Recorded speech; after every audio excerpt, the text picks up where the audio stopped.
जोरदार स्वागत है आप सभी का चैनल पे। और हर भाई हर बहन को मेरा जय हिंद, वंदे मातरम कहना चाहूँगा। जो हमारा आज का मोस्ट इंपॉर्टेंट टॉपिक है मैथ पेडागोजी क्लास 5 है। ये यदि आपने क्लास 1 से लेकर 4 तक ना देखा हो तो चैनल पे जाइए, वहाँ पे मैथ पेडागोजी के नाम से प्लेलिस्ट बनी है और आप सारी की सारी इस वीडियो देखिए। चैनल पे मैथ पेडागोजी के सुपरहिट प्रश्नों की बारिश हो रही है। बस आपको वीडियोज देखना है और अपनी समझ को बेहतर बनाना है। उससे पहले कहना चाहूँगा कि जो भी मेरे भाई बहन चैनल पर नए हैं वो चैनल को सब्सक्राइब कर लें और क्या करें, बिल जो नोटिफिकेशन है उसे ऑन कर लें, ताकि जैसे ही कोई वीडियो अपलोड हो उसकी नोटिफिकेशन आपको मिले सबसे पहले और आपकी तैयारी रहे सबसे आगे।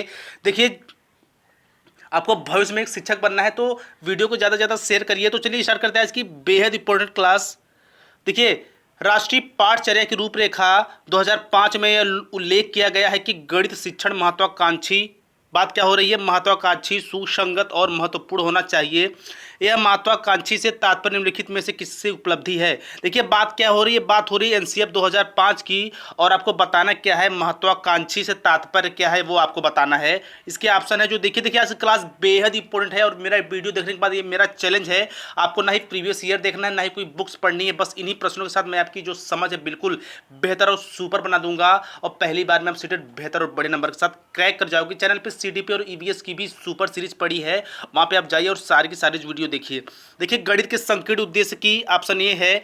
ऑप्शन बी में क्या कहा जा रहा है कि गणित को अन्य विषयों से जोड़ने की। ऑप्शन में सी है गणित के अनुप्रयोगों की, या फिर ऑप्शन नंबर डी गणित के उच्च उद्देश्यों की। देखिए, जो मैथ पेडागोजी क्लास चल रही है मैं बिल्कुल फटाफट कराता हूँ, यानी कि आपको कम समय में अच्छी चीज़ें सिखाता हूँ ताकि आपका समय बचे और उसका आप सदुपयोग कर सके अन्य सब्जेक्ट की तैयारी में। इसलिए क्वालिटेटिव एजुकेशन के लिए जुड़िए हमारे परिवार टीचर प्लानिंग पॉइंट के साथ, और एक शेयर तो आप जरूर से जरूर करिएगा। देखिए, इसका जो सबसे उचित और करेक्ट ऑप्शन है वो है ऑप्शन नंबर डी, यानी कि गणित के उच्च उद्देश्य लक्ष्यों की। क्या महत्वाकांक्षी से क्या तात्पर्य है, गणित के उच्च उद्देश्यों की प्राप्ति करना। यानी कि गणित के उच्च उद्देश्य किसकी ओर इंगित करते हैं, महत्वाकांक्षी, यानी गणित महत्वाकांक्षी। एनसीएफ 2005 के अनुसार महत्वाकांक्षी से तात्पर्य क्या है, तो गणित के उच्च उद्देश्यों की या लक्ष्यों की प्राप्ति है।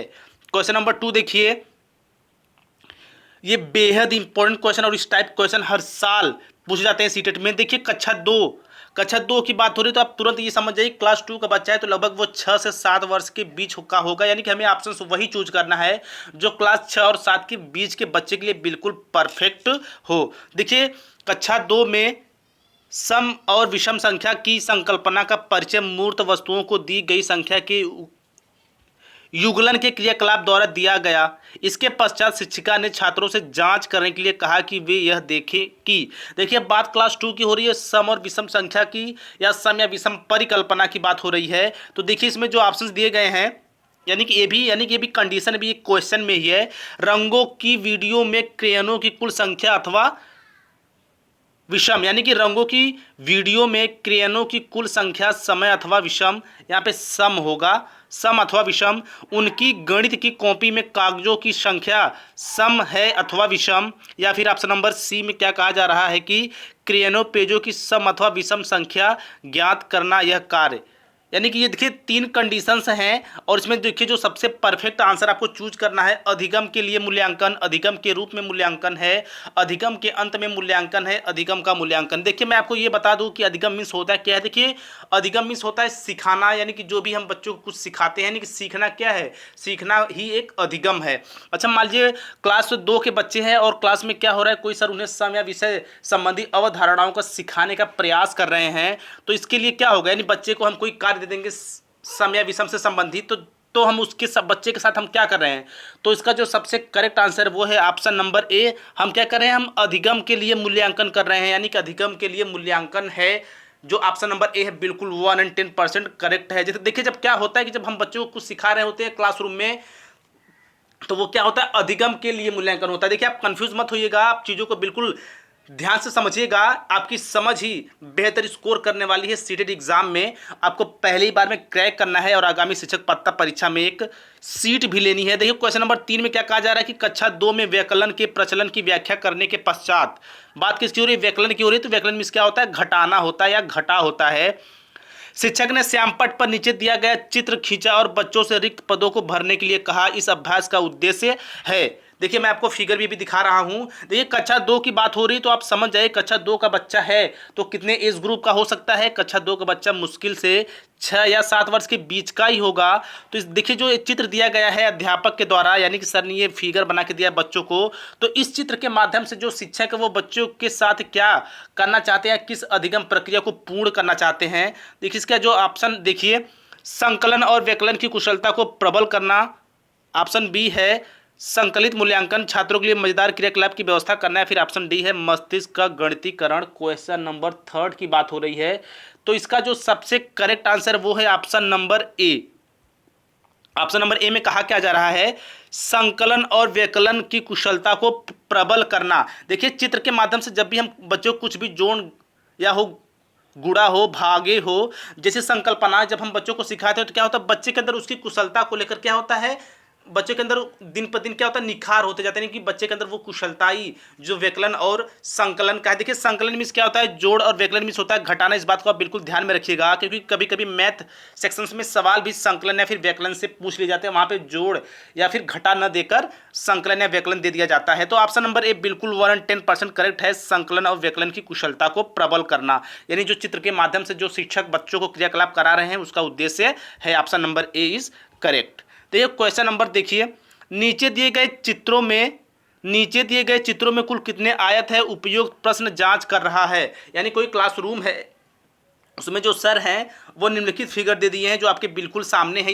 इसमें क्या बताना है, आयत कितने हैं ये बताना है। तो देखिए तो इसके हिसाब से शिक्षार्थी के ज्ञान की खोज, शिक्षार्थी के समझ बोधगम्यता की, शिक्षार्थी के सृजनता की, या फिर शिक्षार्थी के याद करने की शक्ति की, यानी कि जो उपरोक्त तो आपको चित्र दिया गया या फिर चित्र के माध्यम से आप बच्चे के किस कुशलताई भावना को या क्वालिटी को आप निखार सकते हैं उसका आपको ऑप्शंस बताना है। तो इसका जो सबसे करेक्ट आंसर है वो है ऑप्शन नंबर ए, शिक्षार्थी के ज्ञान की। देखिए जब भी हम क्लासरूम में या फिर कोई क्लासरूम में जब कोई आयत दे देंगे या फिर प्रश्न पूछते हैं तो उससे क्या होता है, शिक्षार्थी के ज्ञान का जो स्तर होता है वो पता चलता है और उसके ज्ञान का स्तर क्या होता है, अच्छा होता है, बढ़ता भी है। देखिए जैसे ही हम बच्चों से पूछेंगे फिगर देकर कि नहीं इसमें कितने आए थे, तो बच्चा तुरंत अपना मस्तिष्क जहां तक उसका क्षमता हो सके कि लगाएगा और प्रश्नों का सटीक उत्तर देगा। तो इससे क्या होता है, शिक्षार्थी के ज्ञान की क्या होती है, बढ़त होती है, उसकी जो जानकारी होती है वो बढ़ती है। देखिए क्वेश्चन नंबर 5 में क्या कहा जा रहा है कि नीचे दिया गया कौन सा क्रियाकलाप कक्षा 3 के छात्रों की समस्याओं को हल करने की कुशलता में वृद्धि के लिए है। देखिए बात कितने क्लास की हो रही है, क्लास 3 की बात हो रही है। तो यानी जाहिर सी बात है बच्चा कितने साल का होगा, तो बच्चा होगा 7 से 8 वर्ष के बीच में या फिर 8 से 9 वर्ष के बीच में भी हो सकता है। देखिए बच्चा जिस भी क्लास में पढ़ेगा उसके एज ग्रुप के हिसाब से ही हमें चीज़ों को बताना है ताकि जो ऑप्शन हो वो कम समय में बेहतर आप कर पाओ और आपका जो स्कोर हो बेहतर हो सके। देखिए इसमें जो ऑप्शंस काफ़ी बड़े बड़े हैं, वो कोई वर्ग पहेली जिसमें सीखे गए सभी मुख्य पदों जैसे सम विषम संख्या, भाज्य अभाज्य संख्या आदि के संकेत दिए गए हों, या फिर कोई सामूहिक परियोजना प्राथमिक कक्षाओं के छात्रों को समान रूप से 4 सदनों यानी कि स्कूल की सदन प्रणाली में किस प्रकार विभाजित किया जाए ताकि हर सदन में खेल कला संस्कृति और साहित्य कला के प्रभावशाली छात्र हो।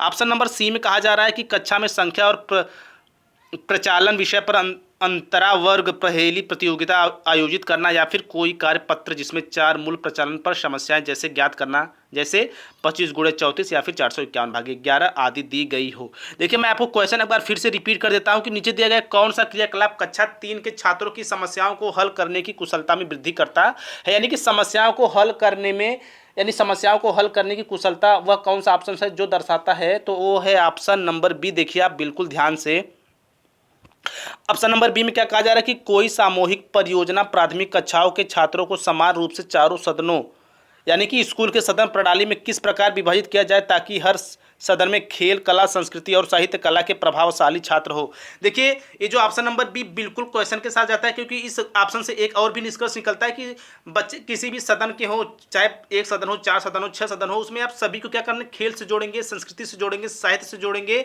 यानी कि सभी बच्चों का समान अवसर दिया जाए ताकि उनका अच्छे से विकास हो सके। So option number B is totally correct, पूरी तरह से सही है। देखिए क्वेश्चन नंबर 6 में क्या जा रहा है, कहा जा रहा है कि कक्षा 3 में गुणन की इकाई, बात किसकी हो रही है, गुणन की इकाई में अनुमोदित मूल संकल्पना है, नहीं आपको संकल्पना बताना है कक्षा 3 की। तो देखिए इसमें जो ऑप्शन दिए गए हैं, ऑप्शन ए है दो अंकीय संख्या को दो अंकीय संख्या से गुणा करना, गुणन के गुणधर्म यानी क्रम गुण और समूह गुण, गुणन पर आधारित शब्द समस्या या फिर 3 अंकीय संख्याओं को 10 से गुणा करना। बात किसकी हो रही है? कक्षा 3 में गुणन की इकाई की बात हो रही है। क्वेश्चन नंबर 6 का जो सबसे करेक्ट ऑप्शन है वो है option number B. Option number B में क्या कहा जा रहा है कि गुणन के गुणधर्म यानी क्रम गुण और समूह गुण। ऑप्शन बिल्कुल सही है। किसके अकॉर्डिंग? किसके अकॉर्डिंग?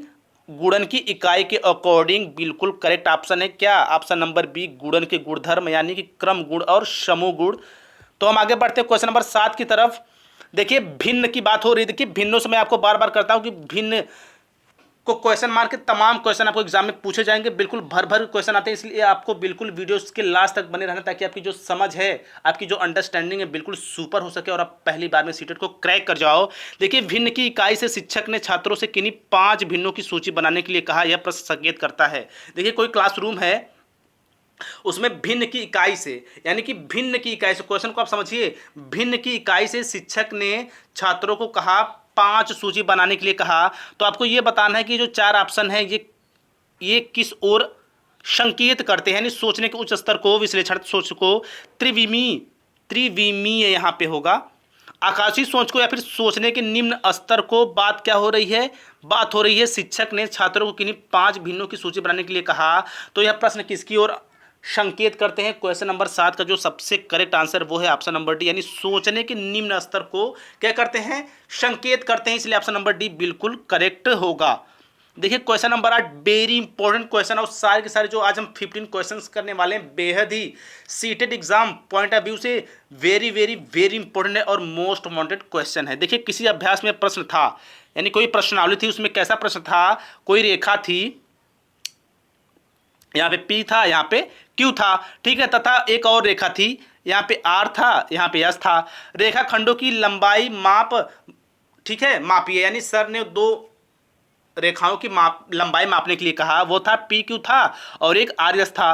तो बच्चों ने क्या उत्तर दिया? बच्चों ने उत्तर दिया कि AB की लंबाई 5 सेमी, AB की लंबाई 3 सेमी। यह संकेत करता है। देखिए आप, आई होप आप क्वेश्चन को समझ रहे होंगे। देखिए यहाँ पे AB का तो कोई जिक्र है नहीं, तो ऑप्शन आप देखिए, संकलात्मक त्रुटि को, कार्यविधि त्रुटि को, रेखाखंड का नाम AB लिखने की आदत के कारण त्रुटि को, या फिर पढ़ने की त्रुटि को। तो इस क्वेश्चन का आंसर बच्चा यानी कि आपको देखते ही टाइम समझ जाना चाहिए कि इसका जो सबसे करेक्ट एंड 110% ऑप्शन वो है ऑप्शन नंबर सी, यानी रेखाखंड का नाम AB लिखने की आदत के कारण त्रुटि से क्या हो रहा है? जो बच्चे हैं वो PQ या फिर RS पे ध्यान न देकर सीधे सीधे उसकी माप को बता रहे हैं कि AB बराबर 5 सेमी और AB बराबर 3 सेमी या 5 सेमी। तो आई होप आप एक क्वेश्चन को बिल्कुल समझ गए होंगे, इसलिए ऑप्शन नंबर सी बिल्कुल करेक्ट है। देखिए क्वेश्चन नंबर 9, शिक्षिका ने कक्षा 5 में समाचार पत्र वितरित करके छात्रों से सबसे बाद के मैच में भारतीय टीम के खिलाड़ियों के क्रिकेट के स्कोर को पढ़ने के लिए कहा। इसके पश्चात उसने छात्रों से इस स्कोर का दंड ग्राफ खींचने के लिए कहा। शिक्षिका प्रयास कर रही थी। देखिए आप, आई होप आप क्वेश्चन को समझ रहे होंगे। देखिए न्यूज़पेपर की बात हो रही है, यानी कि जो मैम थी उन्होंने बच्चों को बांट दिया और जो सबसे लास्ट का मैच था उसके विषय में बच्चों को स्कोर लिखने के लिए कहा, और किसकी सहायता से? दंड ग्राफ, यानी ग्राफ बनाना था वहाँ पे। दंड मतलब जो ये दंड ग्राफ होता है कुछ इस टाइप का, और आप आई होप आप जानते भी होंगे। तो देखिए इसके लिए जो सबसे करेक्ट ऑप्शन आपको चूज करना है, छात्रों की वास्तविक जीवन और गणितीय संकल्पनाओं के संबंध में जानने में सहायता करने की। ऑप्शन बी में कहा जा रहा है कि परियोजना उपागम द्वारा छात्रों को शिक्षा देने की, कक्षा को आनंददायक एवं व्यक्तिशील बनाने की, या फिर छात्रों की तार्किक क्षमता में वृद्धि करने की। बात क्या हो रही है?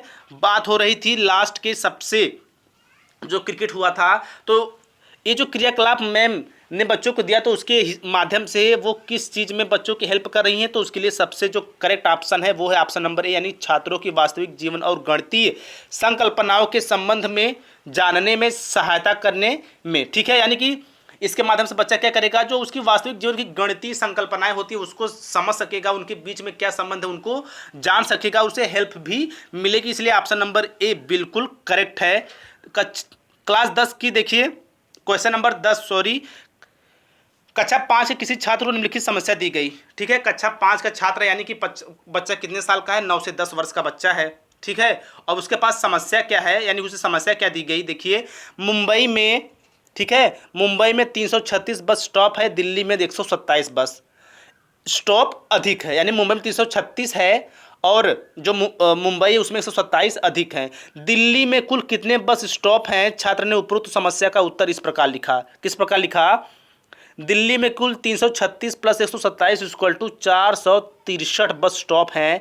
शिक्षक छात्र के प्रदर्शन के विषय में क्या रिपोर्ट करेगा, ये आपको बताना है। तो जो समस्या थी आप बिल्कुल पढ़ लिए होंगे, तो इसका जो सबसे करेक्ट ऑप्शन आपको चूज करना है। और देखिए आपको एक प्यारा सा कमेंट भी करना है, वीडियो आपको कैसी लगी, साथ ही साथ एक लाइक करके जाइएगा। देखिए लाइक करने से क्या होता है कि मोटिवेशन मिलती है और हम भी आपके लिए अच्छी और जो क्वालिटेटिव चीज़ें हैं खोजने का प्रयास करते हैं और आप तक प्रोवाइड भी कराते हैं बिल्कुल मुफ्त में। यानी कि जो सारी की सारी वीडियोज हैं बिल्कुल जनहित के लिए है, आपको एक भी पैसा कहीं भी नहीं देना है, बिल्कुल सारी की सारी चीज़ें फ्री है, बस आपको देखना और समझना है। देखिए छात्र सही उत्तर ज्ञात कर सकता है परंतु उसकी व्यक्ति निकृष्ट है। छात्र समस्या को समझने और उसका विश्लेषण करने में अच्छा है तथा उसका समस्या हल करने की योग्यता प्रशंसनीय है। छात्र ने सही क्रियाविधि नहीं अपनाई, उसे अधिक अभ्यास की आवश्यकता है। या फिर ऑप्शन नंबर डी देखिए, छात्र सभी आवश्यकता चरणों को लिखने की योग्यता रखता है। देखिए जो सबसे करेक्ट आंसर है, यानी कि बच्चे ने सही और सटीक उत्तर दिया अपने क्रियाकलाप के द्वारा। यानी कि उसमें जो उन्होंने जो शिक्षक थे बच्चे के सामने जो समस्या रखी है, बच्चे के उन्होंने जो क्वेश्चन दिया उसके हिसाब से जो सबसे करेक्ट ऑप्शन है वो है ऑप्शन नंबर बी, यानी छात्र समस्या को समझने और उसका विश्लेषण करने में अच्छा है तथा उसकी समस्या हल करने की योग्यता क्या है? प्रशंसनीय है। ये सबसे उचित और सबसे सुपर ऑप्शन क्या है? बी है। तो हम आगे बढ़ते हैं। देखिए क्वेश्चन नंबर 11, किसी छात्र ने नीचे दी गई संख्या को पढ़ने के लिए कहा गया। यानी कि विद्यार्थी है उसे पढ़ने के लिए कहा गया, यानी कि कौन सी संख्या पढ़ने के लिए कहा गया? 306, 408, 4008 या फिर 4010। ठीक है, ये उसको पढ़ने के लिए कहा गया था बच्चे को। तो बच्चा जो क्या किया उसने इस प्रकार पढ़ा। किस प्रकार पढ़ा? 30/6, ठीक है, 40/8, 408, 40। देखिए मैंने इसमें क्वेश्चन में बिल्कुल कामा देकर लिखा गया, तो आप बिल्कुल कंफ्यूज मत होइएगा। पढ़ने में थोड़ी कारण देखिए, बेसिकली क्वेश्चन में पूछा जा रहा है कि जब बच्चा चीज़ों को यानी संकल्पनाओं को सही ढंग से नहीं पढ़ पा रहा है तो उसका मेन कारण क्या हो सकता है। बेसिकली क्वेश्चन में बस यही पूछा जा रहा है। तो इसका जो सबसे करेक्ट ऑप्शन है, देखिए ऑप्शन नंबर ए में क्या कहा जा रहा है? छात्र को गणित की कक्षा अच्छी नहीं लगती और कक्षा उबाऊ लगती है। ऑप्शन बी में क्या कहा जा रहा है कि छात्र ने स्थानीय मान की संकल्पना तो समझ ली है परंतु उसका उपयोग नहीं जानता। ऑप्शन सी में कहा जा रहा है कि छात्र गणित का अध्ययन करने के लिए उपयुक्त नहीं है। ये ऑप्शन तो बिल्कुल हो ही नहीं सकता। और ऑप्शन नंबर डी में क्या कहा जा रहा है कि छात्र स्थानीय मान की संकल्पना को नहीं समझा है और उसे केवल 2 अंक की संख्याओं को पढ़ना आसान लगता है। क्वेश्चन नंबर 11, तो इसका जो सबसे करेक्ट आंसर है और जो सबसे सुपर और सटीक ऑप्शन है वो है ऑप्शन नंबर डी, यानी कि छात्र स्थानीय मान की संकल्पना को नहीं समझा है, उसे केवल 2 अंक की संख्याएं पढ़ने आता है या फिर उसे पढ़ना आसान लगता है। देखिए लिखा कितना है? 306। बच्चा कितना पढ़ा? 30 और 6, यानी कि जाहिर सी बात है उसे 2 अंक की संख्या पढ़ने में बिल्कुल आसानी होती है। पर जो स्थानीय मान की संकल्पना है, देखिए जब भी मैथ वाले सेक्शन में पेडागोजी में जब भी इकाई दहाई सैकड़ा से लेकर यानी कि बच्चा सही ढंग से भिन्नों को नहीं पढ़ पा रहा है तो आप जाहिर सी बात है स्थानीय मान की संकल्पना वाले ऑप्शन के साथ जाइएगा। वो ऑप्शन बिल्कुल 100% करेक्ट होता है। तो हम आगे बढ़ते हैं। आई होप यहाँ तक की वीडियोस आपको समझ में आ गई होगी और आपको एक शेयर जरूर करना है, कम से कम एक शेयर करना है। देखिए आप शिक्षक बनने वाले हैं तो आपको एक बढ़िया काम करना है, वीडियो को शेयर करना है उन भाई बहन तक जिनकी तैयारी बिल्कुल कम है या ज़्यादा है, उससे कोई मतलब नहीं है, बस आपको शेयर करना है ताकि उनकी जो तैयारी हो बिल्कुल बेहतर हो सके और पहली बार में उनका सीटेट क्रैक हो जाए। देखिए कक्षा 5 के लिए समय के मूल्यांकन के प्रांचल होंगे। देखिए बात करें कक्षा 5 के लिए, यानी कक्षा 5 के लिए सीधी सीधी बात है, कक्षा 5 के लिए वह कौन सा ऑप्शन सबसे सटीक होगा जो बच्चों के लिए समय संबंधी अवधारणाओं को पढ़ाने में सिखाने में सबसे महत्वपूर्ण है, सबसे उपयोगी है। देखिए ऑप्शन नंबर ए में क्या कहा जा रहा है? क्वेश्चन नंबर 12 की बात हो रही है, केवल सदृश घड़ी पर समय पढ़ना। ठीक है, ऑप्शन बी में कहा जा रहा है अंकित घड़ी और सदृश घड़ी पर समय पढ़ना, आधा घंटा अधिक, चौथाई घंटा कम, एएम पीएम की संकल्पना मिनट और सेकंड में संबंध। देखिए ऑप्शन नंबर बी बिल्कुल करेक्ट होगा। बाकी के जो ऑप्शंस हैं बिल्कुल इन चारों चीज़ों को देखिए, ऑप्शन वही आपको क्लिक करना होता है, वही टिक करना होता है कि जो क्वेश्चन के हिसाब से अपने आप में सब कुछ समाहित किए होता है। तो क्वेश्चन के हिसाब से अकॉर्डिंग टू क्वेश्चन जो ऑप्शन नंबर बी है बिल्कुल 110% करेक्ट है, यानी कि अंकित घड़ी सदृश घड़ी का समय पढ़ना, आधा घंटा अधिक, चौथाई घंटा कम, एएम पीएम की संकल्पना मिनट और सेकंड में संबंध क्या है, एक बच्चे के लिए समय संबंधी अवधारणा को पढ़ाने के लिए सबसे उपयोगी है। देखिए ये जो ऑप्शन है इसके बाहर समय से लेकर कुछ नहीं, इसलिए जो ऑप्शन नंबर बी होगा बिल्कुल करेक्ट होगा। क्वेश्चन नंबर 13 की तरफ देखिए, राष्ट्रीय पाठचर्या की रूपरेखा 2005 में उल्लिखित गणित की लंबी आकृति संकेत करती है। ठीक है, गणित की लंबी आकृति संकेत करती है, क्या संकेत करती है वो आपको बताना है। चुनौतीपूर्ण समस्याओं को हल करना, गणित के खेलों का सृजन, हस्तसिद्ध अनुभव प्रदान करना, या फिर एक संकल्पना पर दूसरी संकल्पना बनाना। देखिए बात क्या हो रही है, एनसीएफ राष्ट्रीय एनसीएफ 2005 की बात हो रही है, तो उसमें जो लंबी यानी गणित की लंबी आकृति का संकेत क्या है, वो है ऑप्शन नंबर डी, यानी एक संकल्पना पर दूसरी संकल्पना बनाना। राष्ट्रीय पाठचर्या की रूपरेखा 2005 में उल्लिखित गणित की लंबी आकृति की ओर संकेत करता है, क्या, एक संकल्पना पर दूसरी संकल्पना बनाना। देखिए निम्नलिखित पर विचार कीजिए, 5+3 वेरी इजी क्वेश्चन, बट आपको यहाँ पे माइंड लगाने की आवश्यकता है। यहाँ पे क्वेश्चन नहीं सॉल्व करना है, बल्कि आपको ये बताना है कि ये क्वेश्चन किस तरह पूछे जाए कि एक बच्चे के लिए आसान और सहज हो सके, और एक क्वेश्चन बिल्कुल आसान बन सके, सरल बन सके। देखिए इस सीमित उत्तर प्रश्न का तदनुरूपी मुक्त उत्तर प्रश्न होगा, यानी यहाँ पे पूछा जा रहा है कि अगर यदि इस क्वेश्चन को बच्चों से पूछा जाए तो आप किस ऑप्शंस के द्वारा पूछ सकते हैं, या फिर ये भी हो सकता है कि इस ऑप्शन के अकॉर्डिंग कौन सा ऑप्शन बिल्कुल करेक्ट है, यानी ये जो क्वेश्चन 5+3 = व्हाट है, इसके हिसाब से इन चारों ऑप्शन में क्या सबसे सटीक और सुपर ऑप्शन है। देखिए 5 और 3 का योग ज्ञात करना, बीम कहा जा रहा है 5 में क्या जोड़ा जाना चाहिए ताकि 8 प्राप्त हो, कोई ऐसी दो संख्याएं बताइए जिसमें का योग 8 है, या फिर 5 और 3 का योग क्या होगा। क्वेश्चन नंबर कितना है, 14 है, प्रश्न संख्या 14 है, तो प्रश्न संख्या 14 का जो सबसे करेक्ट ऑप्शन है वो है ऑप्शन नंबर सी, यानी कोई ऐसी दो संख्याएं बताइए जिसमें क्या हो, का योग 8 है, यानी ऐसी दो संख्याएं बताइए जिसका योग 8 है, जिसका योग 8 है। तो ये सबसे इजी तरीका हुआ बच्चों से क्वेश्चन करने का। तो जो इस सीमित प्रश्न का तदनुरूपी उत्तर क्या होगा, कोई ऐसी दो संख्या बताइए जिसका योग क्या है, 8 हो।